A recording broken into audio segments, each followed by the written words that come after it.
అందరికీ నమస్తే. రాష్ట్ర ఆర్థిక పరిస్థితి పైన సీఎం రేవంత్ రెడ్డి గారు మాట్లాడిన మాటల తర్వాత ఎక్కువగా కన్ఫ్యూజ్లో ఉన్నది, నష్టపోతున్నది, నష్టపోయింది తెలంగాణ. కానీ తెలంగాణ ఎట్లాగూ నష్టపోతుంది. ఎందుకంటే ఇక్కడ పెట్టుబడులు పెట్టే వాళ్ళు పచ్చగుంటేనే వచ్చి పెట్టుబడులు పెడతారు. బ్యాంకులలో లోన్లు ఇవ్వాలంటే పచ్చగుంటే అంటే మంచిగా ఉంటేనే, మళ్ళీ రిటర్న్ పేమెంట్ కడతామంటేనే, మనం బాగాలేకపోయినా బాగున్నామనే బిల్డప్ ఇస్తేనే మనకు లోన్స్ కూడా వస్తాయి, బ్యాంకులు అప్పులు కూడా ఇస్తాయి. ఇక తెలంగాణలో పెట్టుబడులు పెట్టాలనుకున్న వాళ్ళు, తెలంగాణలో ఏదైనా ఇండస్ట్రీ పెడదాం, తెలంగాణలో మంచి వాతావరణం ఉంటేనే వస్తారు. ఇదంతా తెలంగాణకు తీవ్రమైన నష్టం. దాన్ని ప్రభుత్వం ఎట్లా సరిదిద్దుకునే అవకాశం ఉందా లేదా అనేది కూడా క్లారిటీగా అర్థమైతే లేదు. కానీ ఇక్కడ కాంగ్రెస్లో ఒక పెద్ద చర్చ జరుగుతున్నది. కాంగ్రెస్లో జరుగుతున్న చర్చ ఏంటంటే, అందుకే ఎవరు ఎమ్మెల్యేలు, మినిస్టర్స్ ఎవరు బయటకు వచ్చి మాట్లాడేందుకు సాహసం చేస్తలేరు. ఎమ్మెల్యేలు అయితే పర్టికులర్ ఏమనుకుంటున్నారో మీకు చెప్తా, మినిస్టర్స్ చెప్తా. దాంతోపాటు కాంగ్రెస్లో జరుగుతున్న చాలా డీప్ చర్చ, చాలా లోతైన చర్చ ఒకటి జరుగుతుంది. దానిపైన విశ్లేషిద్దాం. దాని మీద విశ్లేషించకన్నా ముందు ఈ ఛానల్ సబ్స్క్రైబర్స్ అందరికీ థ్యాంక్స్. ఇక సబ్స్క్రైబ్ చేసుకోని వాళ్ళు కిందనే ఉన్న సబ్స్క్రైబ్ బటన్ కూడా ఉంది, మీరు అది కూడా ప్రెస్ చేయండి. ఒకసారి క్లిక్ కొడితే సబ్స్క్రైబర్ అవుతారు. ఇక చర్చలో పోతే రేవంత్ రెడ్డి గారు మాట్లాడేసినారు, అయిపోయింది. దాని వైబ్రేషన్స్ అది ఈ రోజుకో రేపటికో అయిపోయే కథ కాదు. ఒక్కోసారి ఒక కామెంట్ ఉంటుంది, ఆ కామెంట్తో ఒకసారి చేస్తే రెండోసారికి అయిపోతుంది, రేపటికే ఆ కామెంట్ డెడ్ అయిపోతుంది, దాని గురించి ఎవరు పట్టించుకోరు. కానీ రీసెంట్గా రేవంత్ రెడ్డి తెలంగాణ ఆర్థిక పరిస్థితి పైన ఎవరు అప్పు ఇస్తలేరు, ఢిల్లీ పోతే అపాయింట్మెంట్ ఇస్తలేరు, చెప్పుల దొంగ కన్నా అసూరు చూస్తున్నారు, రాష్ట్రంలో ఇంత దారుణంగా ఉంది అని ఆయన చెప్పిన తర్వాత ఎవరో చెప్తే పెద్ద పట్టించుకోకుంటుంది. కానీ రేవంత్ రెడ్డి చెప్పిన తర్వాత దేశం వల్ల పట్టించుకుంటుంది. ఒక రాష్ట్ర ముఖ్యమంత్రి చెప్పిన తర్వాత ఇక ఏముంటుంది, ఒక ఇంటి గురించి పక్కింటి వాళ్ళు చెప్పారనుకో, వాళ్ళు బాగా లాస్ అయిపోయినరు, లేకపోతే వాళ్ళు మొత్తం కింద మీద అయిపోయింది వాళ్ళ వ్యవహారం అన్నారనుకో, ఏమో పడరాని వాళ్ళు మాట్లాడుతున్నారేమో అనుకుంటారు. కానీ ఆ ఇంటి పెద్ద మనిషి చెప్పేసిన అనుకో, ఇక అంతే. ఇంటి పెద్ద మనిషి చెప్పిన తర్వాత అంతకు మించి చేసేది ఏమి ఉండదు. ఇంటి పెద్ద మనిషి చెప్పిన తర్వాత ఏముంటుంది, గట్లే ఉంటుంది. నిజానికి ఇప్పుడు క్రెడిబిలిటీ పోయింది రేవంత్ రెడ్డి గారిది. ఈ కామెంట్తోన క్రెడిబిలిటీ పోగొట్టుకున్నాడు. క్రెడిబిలిటీ పోగొట్టుకోవడం అంటే ఏంటంటే, సరే ఈరోజు కాదు రేపైనా మంచిగా అవుతుంది ఆయన హోప్ క్రియేట్ చేయడం అనేది ఒక రాష్ట్ర ముఖ్యమంత్రిగా ఆయన బాధ్యత. కానీ మరి ఆ విధంగా మాట్లాడడం ఆయన బాధ్యత కాదు. అందరూ అనుకునేదే కదా, ఒక ఇంటి పెద్ద ఆ కుటుంబాన్ని మొత్తం లాస్ చేసిన అనుకో, వచ్చిన పైసలన్నీ ఎక్కడనో పెట్టి ఏదో పేకట ఆడి, లేకపోతే ఎక్కడనో తాగి తందనాలు ఆడి, లేకపోతే ఎవరికో అప్పు తిరిగిరాని అప్పు కట్టి, లేకపోతే బెట్టింగ్ యాప్స్ పెట్టి, ఇంకేదో పెట్టి ఏదో బిజినెస్ చేసి లాస్ అయిపోతే ఇంకా దాని అంతే, దాన్ని చెప్పాల్సింది ఏముండదు. ఇక అది దీనావస్థకు ఏరినట్లే. ఇక నెక్స్ట్ హోప్, మళ్ళీ ఫ్యామిలీకి హోప్ క్రియేట్ చేయాలి ఆయన. అంత లాస్ అయినందుకు సరే చాలా లాస్ అయిపోయినాం, మొత్తం లాస్ అయిపోయినాం, మనం ధైర్యంగా బతకాలి, మనం ఇంకో పని చేద్దాం, ఇట్లా బతుకుదాం అట్లా బతుకుదాం అని చెప్పాలి ఎంబడే. కానీ ఎందుకో రేవంత్ రెడ్డి గారు దాన్ని సరిదిద్దుకునే ప్రయత్నం కూడా చేయలేదు. దీంతో ఏమవుతుందంటే, కాంగ్రెస్లో జరుగుతున్న చర్చ ఏంటంటే, నెక్స్ట్ ఏ మొహం పెట్టుకొని ఎలక్షన్స్లో ఓట్లు అడగాలి. ఎందుకంటే ఇప్పుడు రేవంత్ రెడ్డి పరిపాలన చూపించే కదా కాంగ్రెస్ గవర్నమెంట్, కాంగ్రెస్ పార్టీ ఓట్లు అడగాల్సింది. Already local body elections, sarpanch, MPTC, ZPTC elections జూలైలో పెడతామని ఈరోజే మంత్రి పొంగులేటి శ్రీనివాసరెడ్డి గారు ప్రకటించేసిండ్రు. ప్లస్ ఆయన రేవంత్ రెడ్డికి మద్దతు తెలిపిండు బహిరంగంగానే. రేవంత్ రెడ్డి చేసిన మాటల్లో తప్పే ఉంది, ఉన్న వాస్తవం అని చెప్పిండు కదా అని. అంటే దానికి నైతికత లేదు. పొంగులేటి శ్రీనివాసరెడ్డి చెప్పిన దానికి ఎవరు సంతృప్తి చెందే అవకాశం లేదు. తర్వాత ఇప్పుడు రేవంత్ రెడ్డి పాడైపోయాడు. ఒక మాటలు చెప్పాలంటే, రేవంత్ రెడ్డి మాటలకు విలువ లేదు. రేవంత్ రెడ్డి ఓటేయమని చెప్తే ఇప్పుడు ఎట్లుంటుంది, రేపు ఎవరు చూసి ఓట్లు వేయాలి కాంగ్రెస్ పార్టీకి, రేవంత్ రెడ్డి ముఖం చూసి ఓటు వేయాలి. ఎందుకంటే ఆయనే ముఖ్యమంత్రి, ఆయనే పరిపాలిస్తున్నాడు, ఆయన స్కీమ్స్ చెప్పించే జనాలను ఓట్లు అడగాలి. ఆయన హోప్ ప్లస్ మాట్లాడిన తర్వాత అంటే ఇంకేం లేదు, అయిపోయింది, దివాలా తీసేసినాం, ఏం లేదు, అయిపోయింది, మనం దొంగలకన్నా అసలు చూస్తారు, మన తెలంగాణ మొత్తం పోయింది, మనం అంతా అప్పులపాలు అయిపోయినాం, మనకు అప్పు కూడా పుడతలేదు అసలు అని మాట్లాడిన తర్వాత, రేపు ఇదే రేవంత్ రెడ్డి రేపు లోకల్ బాడీ ఎలక్షన్స్లో, లేకపోతే ఆ 10 మంది పార్టీ మారిన ఎమ్మెల్యేలు కూడా ఇవ్వాలని రేపు వచ్చేటట్టుంది. అది ఏమైనా బై ఎలక్షన్స్ వస్తే వీళ్ళు ఏమని చెప్తారు, మేము మీ కాన్స్టిట్యున్సీ డెవలప్ చేస్తామని చెప్పడానికి అవకాశం ఉందా? రోడ్లు గుంతలు పడితే పూడవడానికి 500 కోట్లు నా దగ్గర లేవన్నాడు.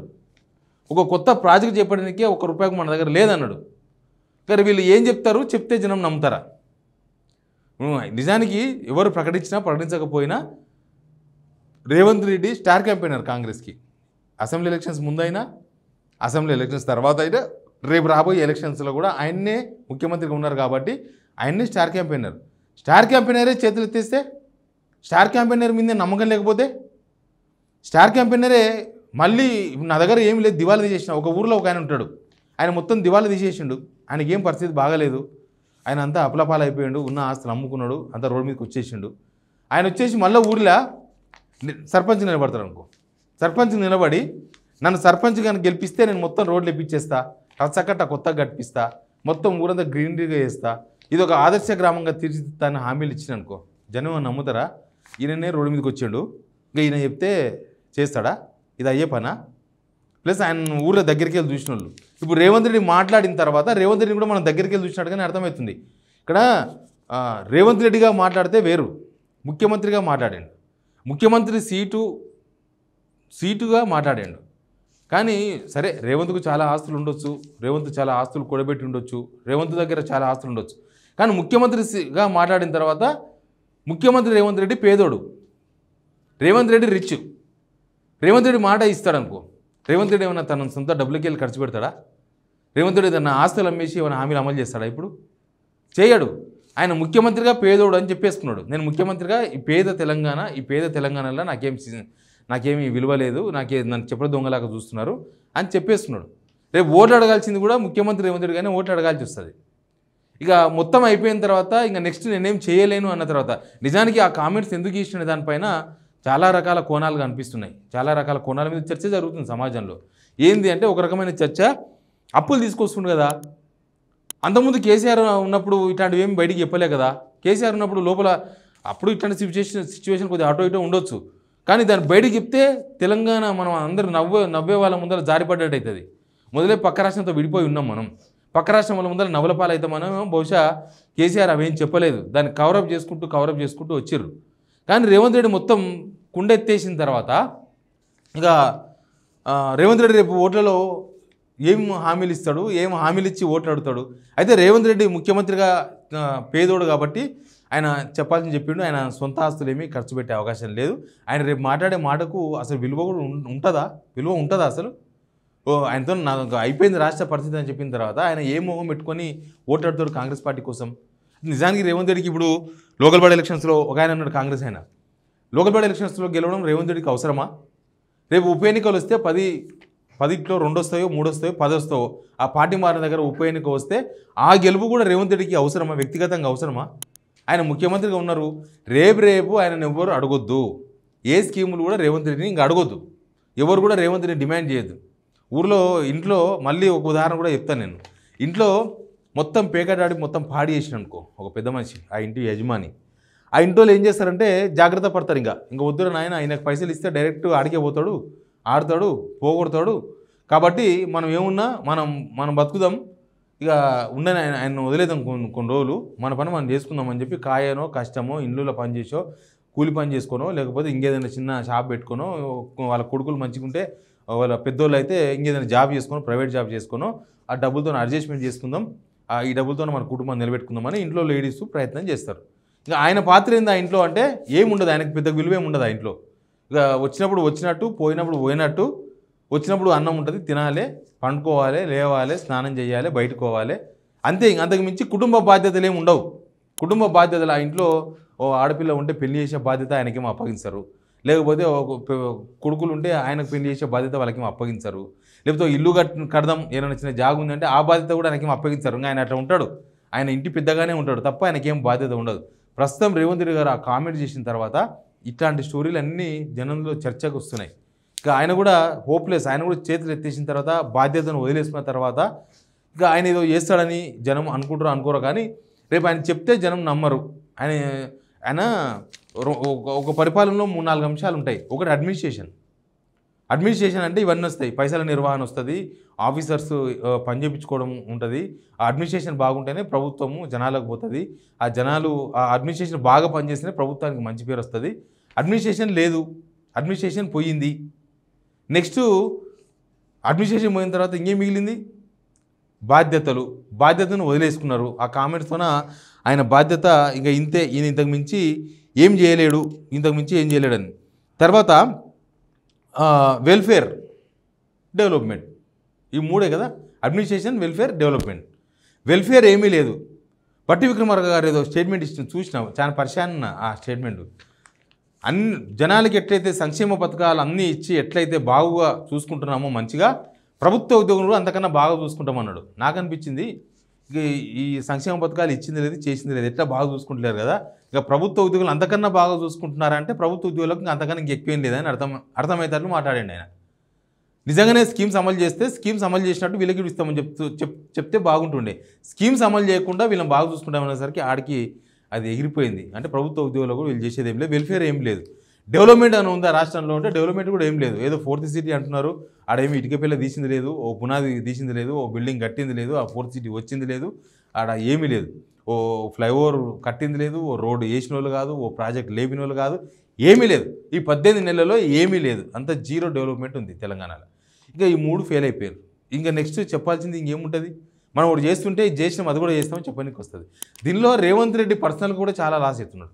రేవంత్ రెడ్డి ఇప్పుడున్న సిచ్యువేషన్లో రేవంత్ రెడ్డి ఆయన సొంతంగా కాంగ్రెస్ పార్టీయే గెలిచే అవకాశాలు లేవు అనేదే చర్చ జరుగుతుంది నెక్స్ట్. ఎందుకంటే అయిపోయింది, ఇక కాంగ్రెస్ పార్టీ ఆ ట్రైన్ దాటిపోయింది, ఆ ట్రైన్ దాటిపోయింది, మళ్ళీ ఆ స్టేషన్కి రాదు. ఇంకా గెలుపు అనే ఒక స్టేషన్లో లేదు ఇప్పుడు. ఎందుకు లేదు అని అంటే ఫెయిల్యూర్ గవర్నమెంట్ అనేది, ఫెయిల్యూర్ ముఖ్యమంత్రి అనేది ఒకటి ఎస్టాబ్లిష్ అవుతుంది జనాలలో. కిరణ్ కుమార్ రెడ్డి గురించి మాట్లాడతారు తెలుసా ఎప్పుడు. కిరణ్ కుమార్ రెడ్డి ఆయన ఉన్నది తక్కువ కాలమే, 2.5 ఏళ్ళు 3 ఏళ్ళు ఉండొచ్చు ముఖ్యమంత్రిగా.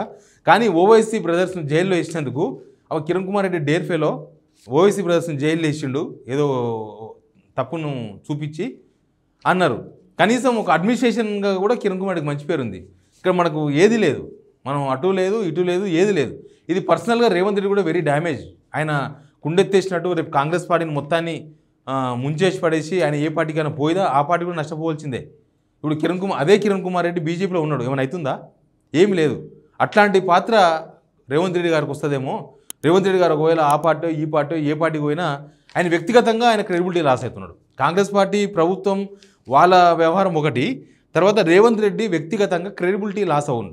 ఈ క్రెడిబిలిటీ లాస్ అవుతే ఆయన నెక్స్ట్ ఏ పార్టీలో ఉన్నా, ఈ పార్టీలో ఉన్నా, ఇంకో పార్టీకి పోయినా ఏం లాభం ఉండదు. ఇంకా రేవంత్ రెడ్డిని చూస్తే ఆయనతో ఓట్లు కూడా పడవు ఒకవేళ వేరే పార్టీ అని చేర్చుకుంటే. అట్లాంటి సిచ్యువేషన్ వస్తుందా ఏమి? ఎందుకట్లా మాట్లాడండి ఆయన మాటలు ఎందుకట్లా మాట్లాడండి కాదు, ఆయన మాట్లాడడం తప్పు, ఆయన మాట్లాడమే తప్పు. జయప్రకాష్ నారాయణ అంటున్నాడు చాలా డేర్గా మాట్లాడిన ఆయనకి ఎక్కడ నచ్చిందో డేర్, కానీ ఆ సమస్య పరిష్కారం చూపిస్తే అప్పుడు ధైర్యవంతుడు అవుతాడు, అది లాజిక్. కానీ ఆయన వ్యక్తిగతంగా ఆయన క్రెడిబిలిటీ కూడా కోల్పోయాడు ఆ మాటలతోన.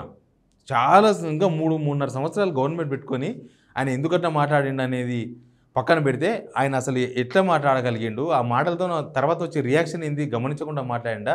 అసలు మెయిన్గా ఈ మంచి చేయకపోను చెడు ఎక్కువ. హైడ్రా అనేది ఒకటి తీసుకొచ్చి జనాలు కొంపలు ముంచిండ్రా. ఒకటి వాళ్ళు ఎన్ని చేసినా దాని క్రెడిబిలిటీ పోయింది, వాళ్ళు ఎన్ని మంచి పనులు చేసినా హైడ్రాకి మంచి పేరు రాదు, క్రెడిబిలిటీ కోల్పోయింది హైడ్రా. ఎందుకు అనంటే వాళ్ళ అన్న సొంత తిరుపతి రెడ్డిది కూల్చుకోకుండా, వాళ్ళ బంధువులది కూల్చుకోకుండా, వాళ్ళ మినిస్టర్స్ది కూల్చుకోకుండా జనాలది కూలిస్తే హైడ్రా క్రెడిబిలిటీ వస్తుందా? రాదు. కాబట్టి ఇక వాళ్ళ చుట్టూ ఉండే వాళ్ళ బ్రదర్స్, రేవంత్ రెడ్డి బ్రదర్స్ మొత్తం సెటిల్మెంట్ చేస్తున్నారు, భూములు కొంటున్నారు, ఇట్లాంటి బాగా జనాల్లో ప్రచారంలో ఉంది. అది అబద్ధం అని ఎవరు కొట్టేయాలి ఇప్పటిదాకా కూడా. ఈ 18 నెలల్లో ఎవరు కూడా వాళ్ళ తమ్ముళ్ళు ఏమీ చేస్తలేరు, వాళ్ళు అసలు దూరంగా ఉన్నారు, వాళ్ళంతా ఇన్నోసెంట్ అని ఒకరు కూడా చెప్పలేకపోయినారు. తర్వాత ఆయన చుట్టూ ఉన్న మనుషులు కొంతమంది ఉన్నారు, ఆయన చుట్టూ ఉన్న మనుషులు అసలు ఆయన చుట్టూ ఉన్న ఎవరు కూడా విజ్ఞానవంతులు ఎవరు లేరు, వాళ్ళు ఏం చదువుకున్నారో మనకు తెలియదు. రేవంత్ రెడ్డి చుట్టూ ఉన్నది, రేవంత్ రెడ్డి ప్రతిపక్షం ఉన్నప్పుడు ఎవరైతే రేవంత్ రెడ్డి చేసే వ్యవహారాలకు సహకరించారో వాళ్ళే ఉన్నారు. వాళ్ళకి ఎవరికి అనుభవం లేదు, వాళ్ళు ఇచ్చే ఏం సలహాలు ఇస్తారో తెలియదు, వాళ్ళు ఇచ్చే సలహాలు రేవంత్ రెడ్డి గారు పాటిస్తారా లేదో కూడా తెలియదు, వాళ్ళు చెప్పిందే పాటించి ఇట్లా మాట్లాడుతున్నారో కూడా తెలియదు. కానీ మొత్తానికి క్రెడిబిలిటీ పోయింది. ఇప్పుడు రేవంత్ రెడ్డి మాట్లాడిన తర్వాత రేవంత్ రెడ్డి పర్సనల్ క్రెడిబిలిటీ పోయింది. తర్వాత కాంగ్రెస్ పార్టీ ఒక స్టార్ క్యాంపెయినర్ కోల్పోయింది, కాంగ్రెస్ ప్రభుత్వానికి స్టార్ క్యాంపెయినర్ లేడు. ఇక దీన్ని ఎవరితో పోలుస్తారు అనేది మీ ఇష్టం. బట్ తెలంగాణలో ఈ చాప్టర్ ఇంతే. Please subscribe signal TV.